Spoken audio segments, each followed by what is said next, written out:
আমি একটি হাদিসের প্রেমে পড়ে গেছি।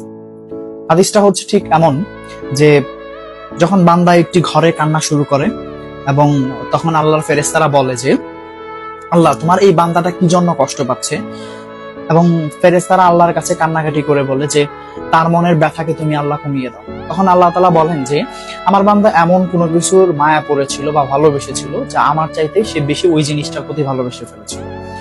আমি আমার বান্দার কষ্ট আমি বুঝি এবং আহ, আমি দুঃখী মানুষের মানে ভগ্ন হৃদয়ের মানুষের খুব কাছাকাছি অবস্থান করি। কত দূর? এক হাত দূরে আল্লাহ তাআলা অবস্থান করেন। হ্যাঁ? এবং আরেকটা কথা হচ্ছে ফেরেশতারা তখন বলতে থাকে আল্লাহ তুমি চাইলেই কি সেই বান্দার সেই অভাবগুলো তুমি পূরণ করতে পারো না?